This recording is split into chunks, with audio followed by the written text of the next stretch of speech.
Hey y'all, welcome back to Mama Loves Manga. So I have set a goal for myself of reading at least one manga volume per day. It helps me a lot more to share my immediate reaction as soon as I finish reading a manga volume. It helps me retain what I read a little bit more easily, and it gives me something to look back on when I'm ready to do the full series review. IGTV has quickly become my favorite medium for posting reviews and reactions and things like that because it is so easy. However, I know that not everyone has an Instagram, not everyone watches IGTV even if you have Instagram.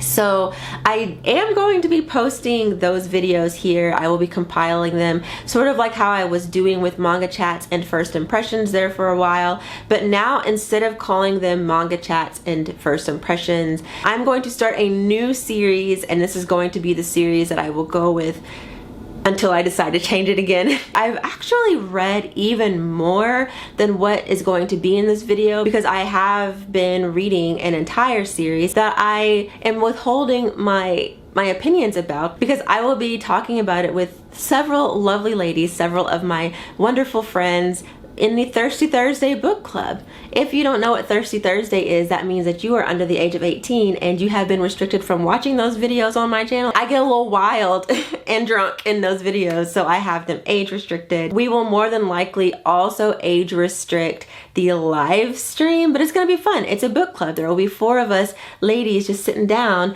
talking about smutty manga. We will be talking about Spell of Desire by Tomu Ohmi on January 30th. I'm very excited, at 8 p.m. Central Time. I'm gonna double check myself and I'll put that information in the description box as well so that y'all know when to come and watch us live. Okay, this intro is getting way too long, so without further ado, check out these following clips to see what I have been reading so far in the month of January. Hey y'all, welcome back to Mama Loves Manga. I look like this, you know, it is what it is. Serving you stay-at-home mom teas, serving you auntie tea, you know, whatever. It is what it is. So I just finished reading volume 4 of Ron in the Gray World, and I am still not liking what's his face, Otaro or whatever. I hate him, but he's not really in this volume very much, which I appreciate. He ends up he makes an appearance toward the end of the volume, and he's scary. Like in volume 3, if I remember correctly, is when he ends up being taken over by something. I'm trying not to give spoilers, but he goes through something in volume 3 that you know, left me wondering what was going to happen. And in volume 4, it's continuing. I still don't like him.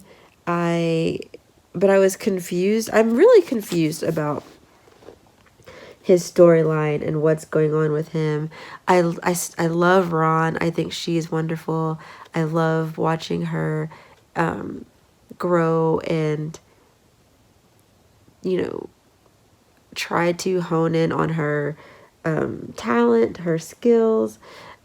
She wants to grow as a sorceress, and I love that aspect. I even love her family and like the family dynamic. Her teacher, I'm giving the side eye. Her teacher makes me uncomfortable, but definitely there have been worse characters and worse character dynamics. For the most part, I enjoy so much about this series, except for Otaro. I don't understand his character. I don't know why he exists. I don't understand, I just don't understand that. I don't understand the aspect of, I don't know. We'll see. I'm trying not to make too many judgments because it's not a complete series, and, you know, I have volume 5 somewhere. Oh, it's way over there. I'm not gonna get out of bed to go get it. But yeah, I'm trying to withhold all of my judgment until the series finishes serializing in English so that I can read all of it. But this volume was not, in my opinion, the strongest when it comes to the overarching storyline. I think that it's great. I think that it does have, I think it's great as far as character development for Ron. It's great for introducing other characters. It's also great for letting us see existing characters that she's interacting with. I love that aspect of it. But I just really don't like this man right here, Otaro. Although I am curious to see what part he continues to play in the story, because right now I'm just kind of confused. Like I said, in previous volumes, he ends up being infected with something that alters his personality and makes it seem like he's going to become a legitimate villain.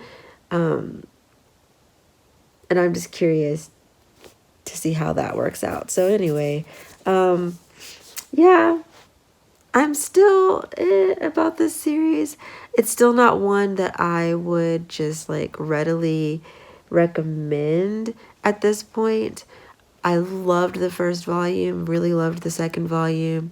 The third volume is when things started to shift for me, and this fourth volume is kind of meh. I'm going to start volume 5 probably in the morning, and I'll come back and let y'all know what I think. All right, y'all, so I finished volume 5.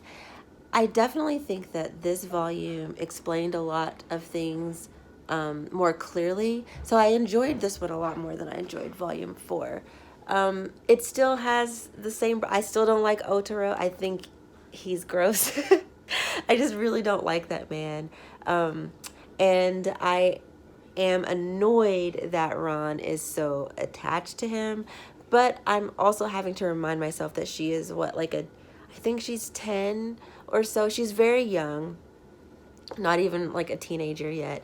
And so I understand why she is attached to him, because, in the earlier on in the series, okay, I don't know what's going on out there. Let me close this door because they are making too much noise. Anyway, so as I was saying, earlier in the series, when she is fighting so hard to be a grown-up, she changes into her grown-up form and meets him and imprints on him. Like, that's basically what happened. And I get it, because when you're young, you want to look cool to older people, and when an older person pays attention to you, you can I get it. I've been young before. I get it. I'm also around young people. In my dance classes, a lot of the girls are young enough to be my children. And I do notice that, like, when I give them if I give them the time of day, if I just say hello to them, they are just like, oh my gosh, they think we're friends. And I'm like, no, we're not. I'm not one of your little friends. Unfortunately, Otaro is not like me. He is not really concerned about making sure that she understands that they're not friends, because he thinks that she's a high schooler, which is still ugh, and he's totally okay with like trying to like make out with her and stuff. And it's all, that whole situation is so strange. But I don't blame Ron. She's a child, okay? I just don't like Otaro. But I do think that it's a very interesting story. And while I have said that it's hard to recommend this because of some of the things that happen, the more I read this, the more things kind of become clear and fall into place. And I will say that I don't think that that situation or that relationship is framed inappropriately. Like, that's more so what I was worried about. And that's the thing that I do worry about the most when it comes to series with age gaps, or in this case, like major age gaps. And for those of y'all who don't know anything about this, I would definitely say go and watch my videos about this series on my channel. But essentially, Ron, this young girl right here, is a 10-year-old girl who is a sorceress. Her mother's a sorceress, and she wants to grow up to be like her mother. And she has these magic shoes that allow her to transform into her adult self, but she's still a 10-year-old on the inside. So she looks grown like here, but she's really actually a 10-year-old, and she has the ability to change between those two. And the first time she transforms, she ends up meeting this guy named Otaro, who is a douchebag. He's very creepy, and he's known as being, you know, like a playboy anyway. So anyways, they meet, and Ron becomes attached to him because he is one of the few people that doesn't treat her like a child. And that's because when they meet, she's technically not a child. He does think that she's a high schooler, which I'm still giving a side eye to, because he's definitely in his 20s or so. So anyway, that's the background on that. But I will say that this isn't all that this story is about. I said in like my last update on volume 4, I really love the dynamic between Ron and her family. I love the magical aspect. Like I said, her mom is a sorceress. Her father is some sort of being, kind of like a Tengu, I think. Like he turns into a crow. And so there's all these different types of magical beings. I love that. I love the world building. I love the magic. I love the art style. I will show y'all. Like, the art style is so stunning. You meet a lot of new characters in this volume that I enjoy. I just really enjoy this a lot, as outside of the whole Otaro guy. I don't like him, but I do like this story, and I feel, after reading this one, I feel very comfortable with continuing on. There is a character, his name is Hebe. He's Ron's age, they're classmates, and they have a really cute, like, rapport. I'm trying to find a panel with him in it that's not a spoilery one. I'll flash this really quick, but that's him right there. He's adorable and fun, and their relationship is super cute, and I'm rooting for them. You know, we'll see what happens, but I will say that at the end of this, I was a little bit annoyed because Ron is still attached to Otaro. But again, I understand why. I just wish that he was disposed of. And he wasn't. So yeah, I am looking forward to volume 6 to see, you know, what happens. And I don't regret reading this series and promoting it also, because if you all don't know, earlier in 2019, at the end of 2018, the beginning of 2019, I did some promotional work for this for you know, and it was paid promotional work. They had sent me the first 2 volumes for free, and I loved the first 2 volumes. So I went into it not realizing that there was going to be the whole Otaro aspect of it, you know? So I excitedly promoted it, and then read volume 3 later and was like, oh, oops, well, let me make sure that I let people know about this. But I still do really like this series. I just would say tread lightly, know that there are some things that might make you uncomfortable, but also it seems like it's not going to go in the direction that I was afraid of. So yeah, that's my update on Ron in the Grey World. I'm still enjoying it, and I'm happy that I have it. Hey y'all, so this wasn't part of my official January TBR, but I decided to pick it up and read it. This is Melting Lover by Bukuro Yamada. This was released toward the end of 2019, and I've been waiting to read it. This was very interesting. First of all, I was going to read this and review it for a Thirsty Thursday, but it's not erotic enough for a Thirsty Thursday. It is labeled mature, but I think that it is not as explicit as, it's nowhere near as explicit as other things that I have read. It's quite tame. I do think that all of the stories were interesting. This is an anthology. The first story being Melting Lover, which is basically about this young man who has a long time crush on an old schoolmate, and he's considering, he's a little bit obsessed, okay, and he's considering doing something illegal. I think he's considering like kidnapping this guy, but anyway, so he, before this happens, he ends up running across this alien type slime thing, and this slime thing is able to take the form of different things, and he takes the form of this young man's crush. And so it's very interesting, and all of the stories sort of have like a sci-fi, fantasy, supernatural sort of twist to it. It's very interesting. It definitely, each one explores different types of love. They're all BL relationships, but they are different situations. And I enjoyed it. I was very much intrigued. This is weird, though. It's weird. And I don't know that I would recommend this just all willy-nilly. If you enjoy out of the box sort of things, kind of strange, interesting things that might make you think or might leave you confused, definitely pick this up, give it a try. There's one story that made me very uncomfortable. It's set in a circus setting, and it follows a young man who is essentially, he thinks he's entering into a found family in the circus, and it's not what he thinks it's going to be, but he does meet someone who ends up being like his saving grace.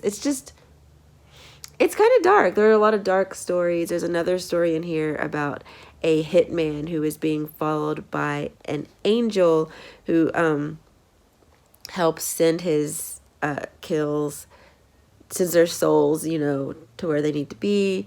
And it's very interesting. I'm glad that I picked it up.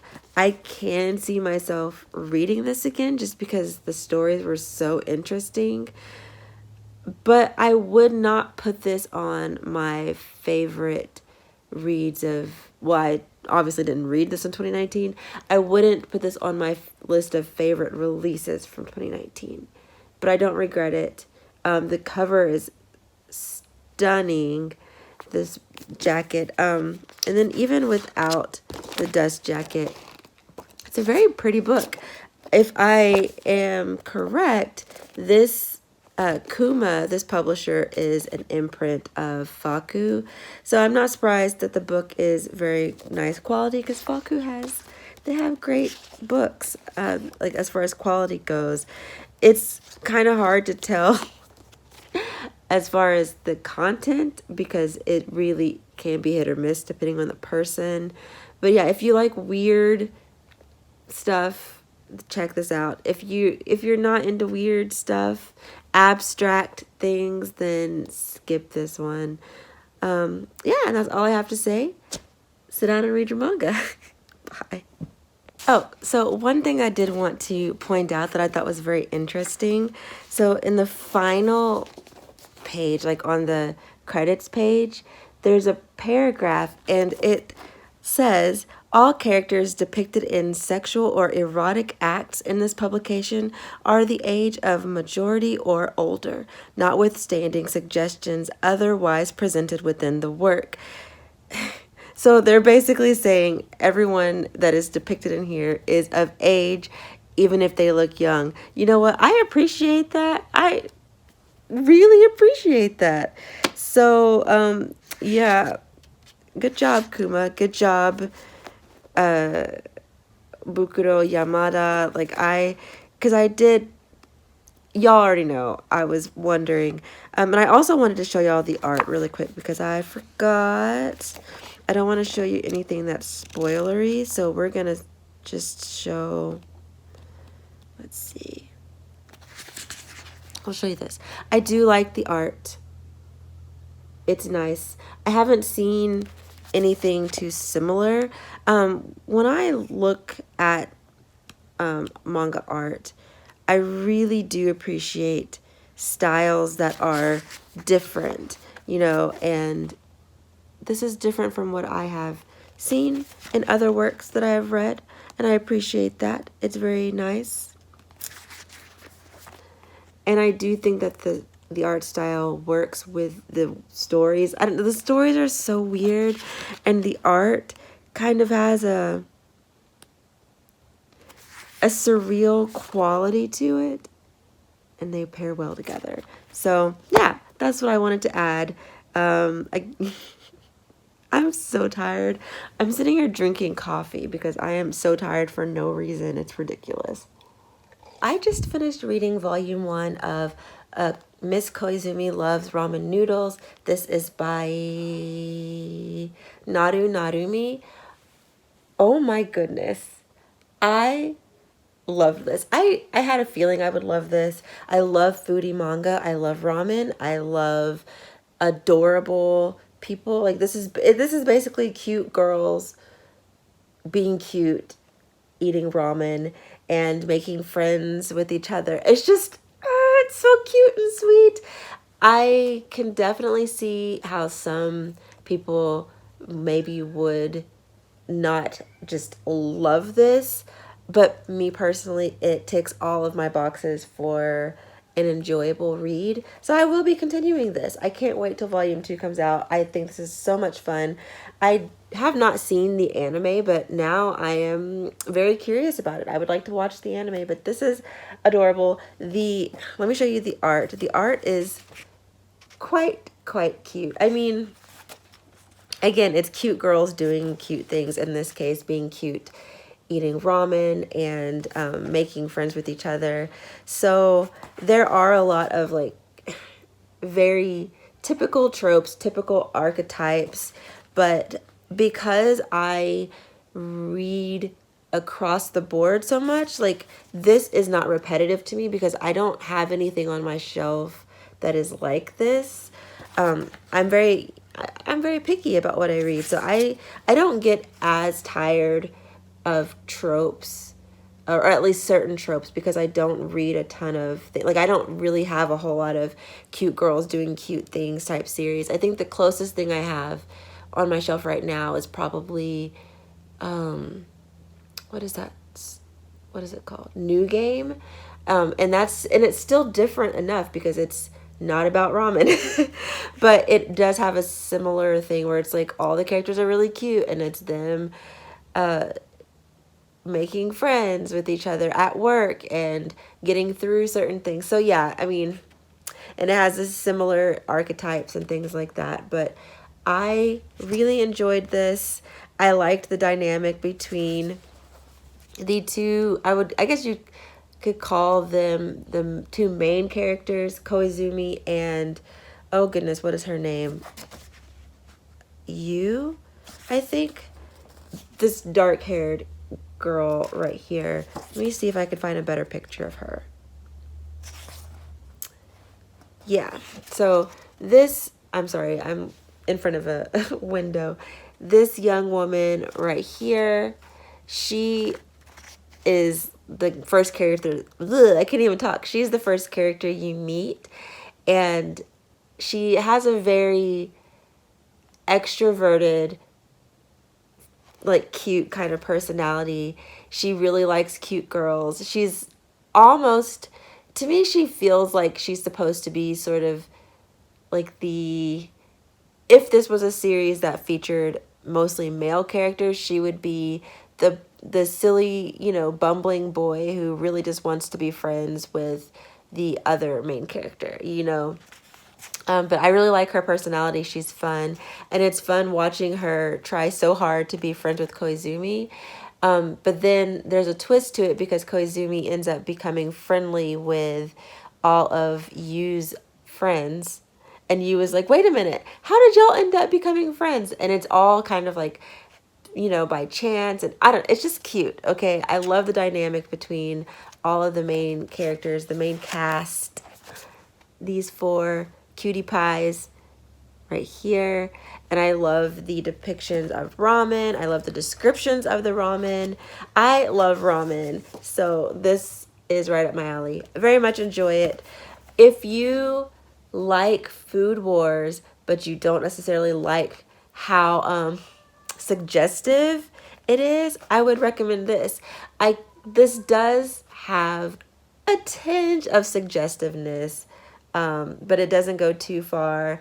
It doesn't make me uncomfortable. It's quite cute, quite adorable.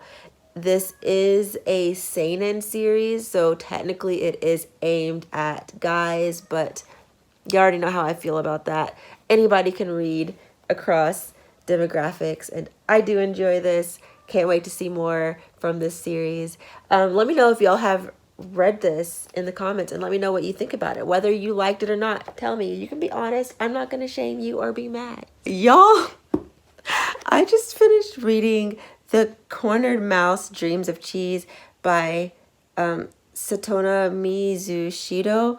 Holy, this is messy. I do not recommend this to anyone under the age of 18. And also, even if you are over the age of 18, I don't recommend this to you if you cannot differentiate a healthy relationship from a toxic relationship, real from fiction, because woo! So messy and so good. This is so hot. Okay, let me show y'all the art really quick. The art is nice. It does not stand out to me. I'm filming a video. Okay. The art is nice. It's serviceable. It doesn't really, in my opinion, stand out too much, but it's... Is it the duns? Wow, I'm really trying to film a video and people just keep on... Okay, I'll just wait.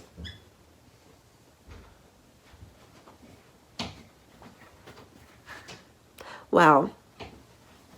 Welcome to Phineas.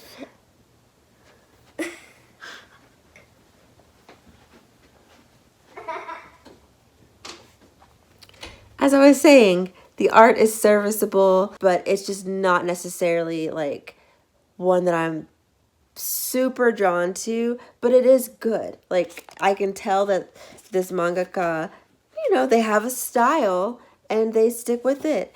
But the story, so juicy and messy and problematic. So if you don't know what this is about, this follows a man named Kyoichi who is married. His wife has hired a private investigator because she feels that he's cheating. But it turns out this private investigator used to go to college with Kyoichi. His name is Imagase, and on top of that, Imagase had a crush on Kyoichi back in college. So Imagase is like, hey, I won't tell your wife the truth if you do things for me. And at first it was supposed to just be a kiss, and Kyoichi, for whatever reason, decided to go along with it. I guess because he didn't want his secrets to be told, so he agrees to it. So there's blackmail, which I know is something that a lot of people do not like. It is definitely a trigger for some people, but there is blackmail. There is dubious consent, extremely dubious consent. There are a lot of things that are understandably triggering for many, but for some reason, it did not stop me from enjoying this. This is messy, and I loved every second of it. The scenes, against my better judgment, I was enjoying them. I honestly cannot wait for the sequel. I am so excited. I had a feeling this was going to be a messy, problematic treat. And I was right. Two very flawed people. And I'm here for it. Can't wait for the next one. This is, yes. I just finished reading volume 1 of Hat Atelier by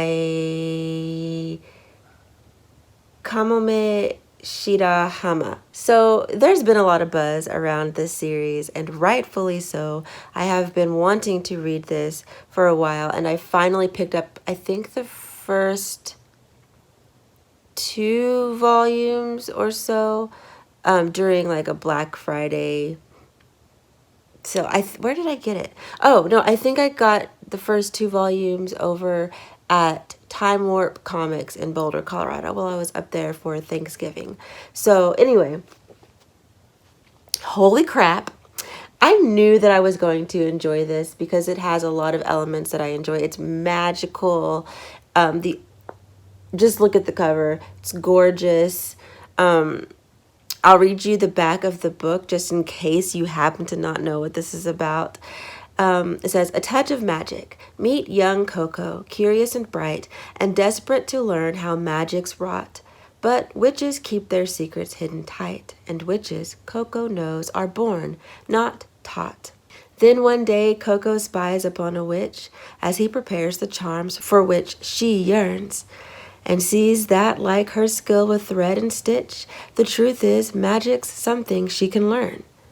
Now with this knowledge, Coco starts to try to teach herself the witch's way with charms, and yet her aspirations go awry, as Coco's magic causes grievous harm. To set things right, young Coco leaves her home, and so begins the tale within this tome. I've never read the back of this book, and oh my gosh, that was the cutest thing ever. It's an adventure type magical story about a young girl named Coco who accidentally casts a spell on her mother. In some ways, it reminds me of Full Metal Alchemist. You have this young, curious child who ends up messing with things that they really shouldn't be messing with, but they're curious and they don't know any better, but they end up doing something that, in this case, Coco harms her mother. In Full Metal Alchemist, they harm themselves. That being said, this is still a different story. Just that element of it kind of reminded me of Full Metal Alchemist, but already so far I am, oh my gosh, I am so intrigued. I'm so here for it. I love the characters. Coco is just sweet and vibrant and enjoyable, very curious and resourceful, smart. Does she make the best decisions? No, but she's also a child. I'm not quite sure how old she is. I'm pretty sure she's older than 10, but she seems like she's definitely not quite a teenager, so maybe like a preteen, a very young teen. Like at the oldest, maybe 13. She's precious. The main witch guy, what is his name? I can't remember his name. Anyways, this guy on the back cover, he is quite intriguing. I have a little bit of a crush on him. I really like him. There are other little girls that you meet in this story, and they all have very interesting personalities. One of them, I think her name is Agate. She's a god-dang rude brat. I don't really like her. Actually, you know what? I will show you. This is this girl right here, the dark-haired girl up there. I can't point with my chin. That's her. I don't like her. She's salty. That's what she is. She's salty and hateful, causing trouble for poor Coco already. Another character that I'm very intrigued by is this one right here. She dark skinned. Look at her with her brown skin. Yes. I don't remember her name. And I don't know how important she is to the story, but I like her. She's cute and she's brown, and that just makes me very happy. Whatever. I don't necessarily look for brown skin representation in Japanese manga, that's a whole other conversation. I would rather support like other brown artists, you know, if I'm looking for that representation. But it is nice to see good brown skin representation when it happens. And I'm intrigued by this character. Really, I'm intrigued by all of the characters. And I think that this is a very strong first volume. And as you could see, I'm sure the art is absolutely stunning. Oh my gosh, this is the type of art that I stand for. It is detailed and magical. Oh yeah, like I'm here for this. I'm so glad, so very glad that I picked this up, and I'm gonna go ahead and start buying the rest of the series that's currently out right now, just so that I can collect it. I don't know when I will actually pick the rest of this up to read it, but I will be collecting it so that I will have it, because this is too good to pass up. But I'm not surprised. I knew it. Anyway, so that's really all I have to say about this, because this is one that's been out for a while and there's been a lot of buzz around it. A lot of people love it. And like I said, for a good reason. It's wonderful. I finished reading Ten Dance Volume 1. Oh my goodness. I loved this so much. I was live tweeting last night on my Twitter. So if y'all aren't following me on Twitter, honestly, like, follow me at all the places where that was bad English. Anyway, I was live tweeting my experience. I'm embarrassed because I accidentally called this 10 count. It's 10 dance, girl. What were you thinking? I wasn't thinking. I was so engrossed in the story. It's good. It is so good. This is one of those where I knew I was going to enjoy it. It's about dance, and I've said this so many times, but I love dance. A lot of my friends have been gushing about it. And I finally picked it up over the Black Friday holiday. I think I bought the first 4 or 5 volumes. I can't remember, and I can't see from where I'm sitting. This is about 2 men who are professional dancers. One of them does Latin dance and the other does standard ballroom. They trade a lot of like insults and they're flirting. Even after just the first volume, I'm already like, can they just like, can we get that now? I'm ready for them to get the chemistry is strong in this. I really don't know what else to say about this. If you are intrigued by dance and if you love, let me show you the art. If you love just beautifully drawn, oh my gosh, if you love beautifully drawn manga,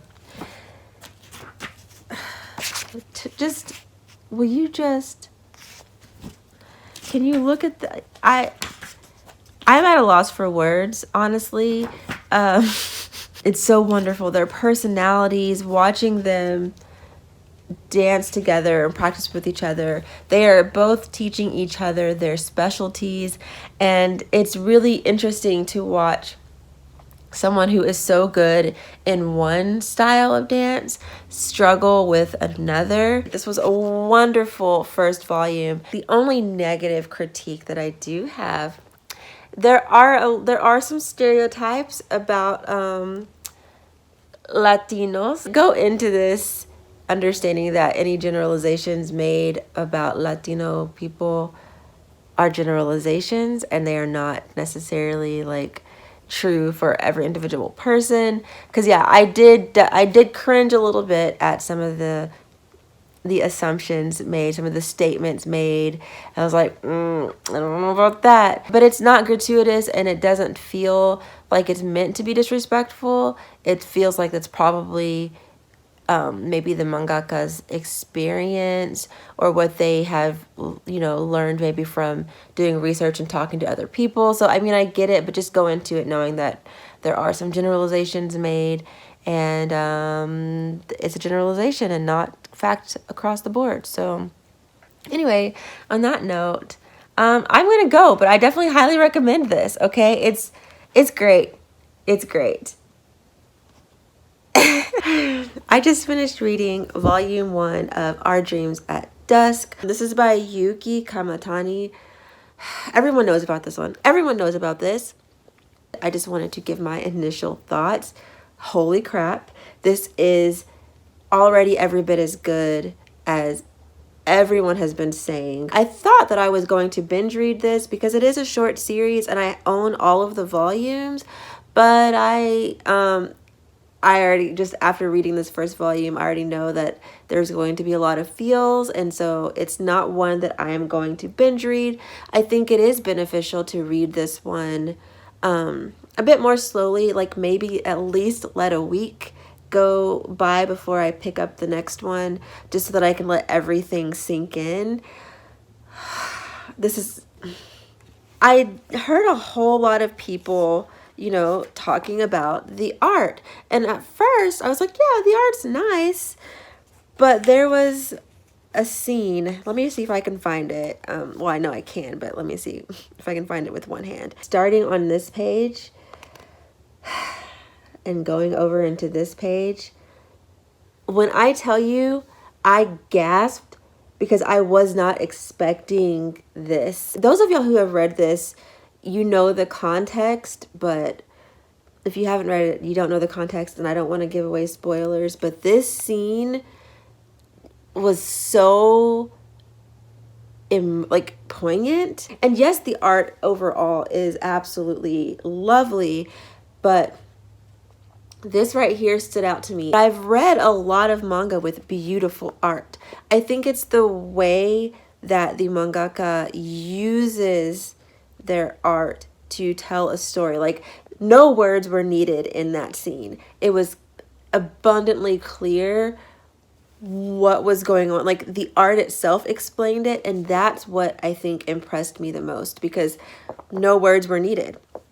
I didn't need to read any words. I saw it and I was like, oh my God, that feeling. Because I think so many of us have had that feeling of, you know, realization that we want something that maybe we can't have, and your heart is just breaking. And that was a beautiful scene.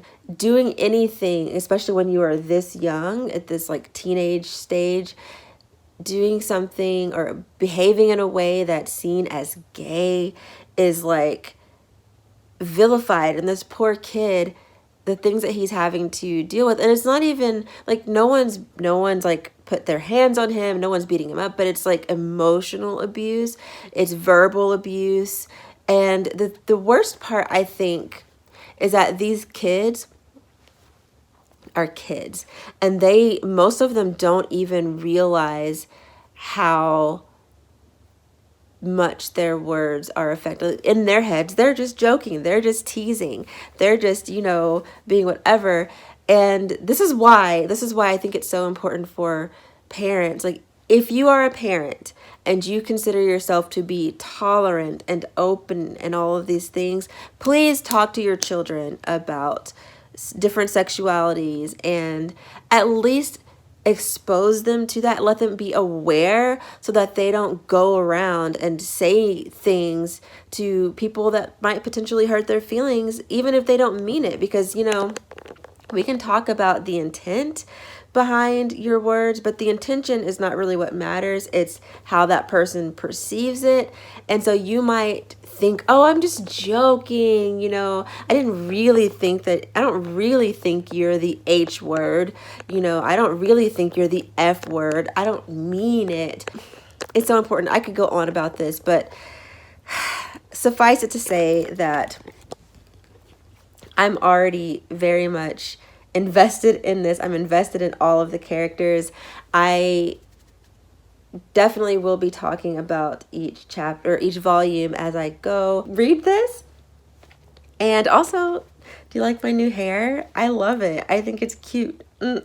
So before I go to bed, I just finished reading volume 2 of An Incurable Case of Love by Maki and Joji, and oh my gosh, I love it so much. I really liked the first volume. The thing is that I have an interesting relationship with Maki and Joji's work. I tried reading Happy Marriage. I got to about volume 3 and decided to just quit because there were too many things that I personally didn't like. When this series was first announced, I initially did not put 2 and 2 together that this was a Maki and Joji title. I just got excited about the fact that we were getting a new Josei title, and that it was centered around like medical professionals. And then I saw that it was Maki and Joji, and I was like, oh wait, that's the Happy Marriage mangaka.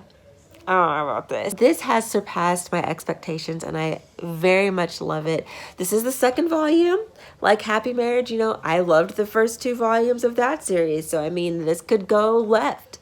But as of right now, I am loving this so much. I have not talked about the first volume outside of the video that I did for Viz. So go ahead and watch that if you want to, you know, see what it's about and kind of get my general feelings, but I did really enjoy it. This one obviously is a continuation, and you're introduced to a new doctor character who I don't like. And there's some other things that are happening in this story. There's another character that's introduced that is a little creepy, you know? So there's some drama happening. But the biggest focus is on the relationship between Dr. Tendo and Sakura. And I love them. They are so cute. I already prefer them to the couple in Happy Marriage. Here's the art. The art's cute. Dr. Tendo is hot. Look at him. Look at her. Sakura, honestly, is very relatable. She's bumbling. She's immature. But she's also very sweet and hardworking, and I love her too. Look at her. She's cute. Look at her. Anyway, I'm very much enjoying this series. I don't have anything else to really say about it. So my friend Danny, aka the Panda Post, and I have decided to swap the first volumes of our favorite manga. Well, I say swap. We each purchased or borrowed from the library the first volumes of our favorite series. So like my favorite series currently is Oku, and so she's reading the first volume, and her favorite series is Full Moon Sagashite, and I'm reading the first volume. Oh, y'all can't see that. I'm gonna read this and share my thoughts on it. Sorry, I keep looking at my hair. I'm really in love with this purple hair. Anyways, already so far, I will say that I do really like the art. It's very like late 90s, early 2000s, and that's my jam. Okay, first of all, right off the bat, this girl's grandma is rude. Why is she talking about music is so disgusting? It reminds me of your father and makes me ill. Okay. Rude. Okay, so she has an illness. Okay. Sarcoma. Is that a real thing? I'm so dumb. I was about to say, I don't have my phone. I'm using my phone to film. What the heck?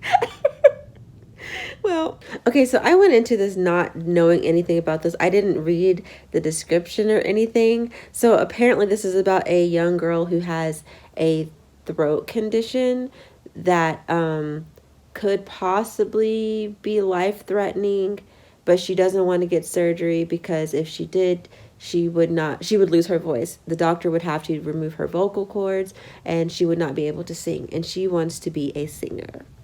Okay. And of course, there's a boy that she loves from her childhood. Like, she's not still a child. She's 12. Girl, you still a child, but okay.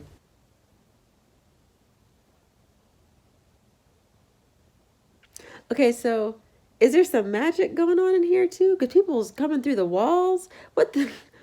Girl, Danny, what kind of... What? Oh, dang. Let me show y'all this. Hold on.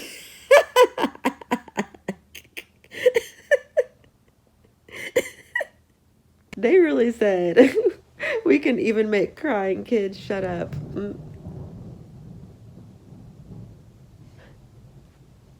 And the thunder rolls, and the lightning strikes. Do, do, do. A year? What in the world? She's gonna die in a year? Already, I'm gonna say this is definitely right up my alley. It's very over the top and ridiculous. It seems like I said earlier, it is about a young girl who has an illness that can potentially kill her. And it looks like she maybe has like a year to live, and there are these sort of reaper type things that are looking for her because they want to make sure she doesn't meet this person that is going to try to keep her from dying. So she's going to try to cheat death, I guess. I'm intrigued. Okay, this is kind of morbid for shoujo, so I like it. She asked them if they could use their powers to turn her into an adult, and then she talked about she wants to be 16. Girl, 16 is not an adult. I don't know who told you that. Okay, good. They do question it. Like the death guy is like, is 16 an adult? Which I guess, to be fair, like a 12-year-old might think, no, you know what? When I was 12, I knew damn well that 16-year-olds weren't adults. Okay, so I'm reading and I just had a thought. So the boy that the main girl, whose name, like, what is her? I can't remember her name. The boy that she loves or whatever has been gone for 2 years. And one of the Shinigami, one of the death people, has been dead for 2 years. And he's drawn to this girl for some inexplicable reason.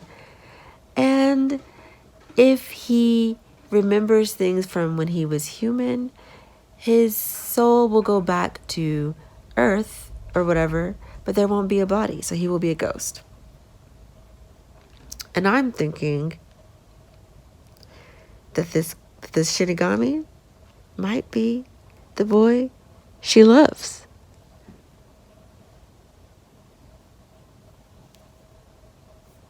There's a lot of mystery, there's a lot of magic, but also fun. She does end up getting an opportunity to become a singer, and so on top of us watching her navigate becoming an idol, she's also navigating like her relationship with her grandmother, and she's navigating her feelings for her, old friend who she hasn't seen in like 2 years. And also there are some magical characters, some Shinigami that are a part of the story, and there's something going on with them. Like, it's just, there's a lot going on, but I'm enjoying it so far, and I can see myself continuing on with this series. Not immediately, but I definitely see myself reading more. So anyway, clearly I am as tired as I look. I just finished reading volume 2 of Natsume's Book of Friends by Yuki Midorikawa. I have up to volume 23, but now I've read volumes 1 and 2. I loved volume 1, and I also loved volume 2. My friend G had mentioned to me that this is not a series you can really binge read. Well, you can binge read it if you would like, but it's best read at a slower pace, and she is so correct. Because this series is very episodic, you can sort of pick up volumes when you want to and put it down. And if I wait like a month to pick up volume 3, I'm not necessarily going to be missing out on anything,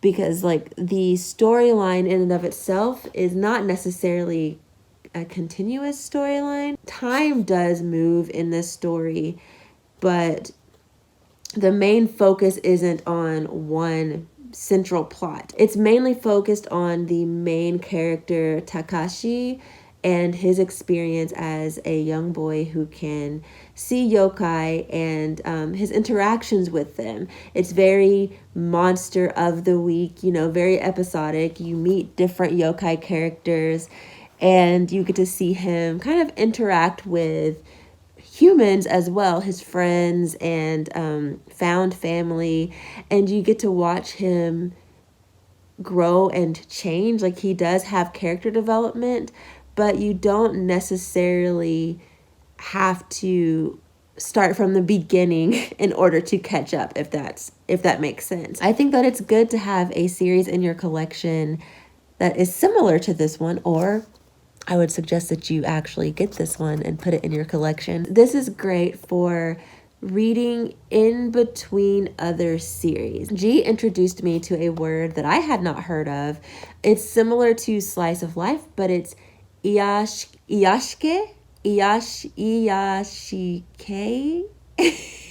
I'll put it down here because I am terrible at pronouncing Japanese words. You know, you read it and it has this sort of organic, almost leisurely feel. There's not necessarily a central plot.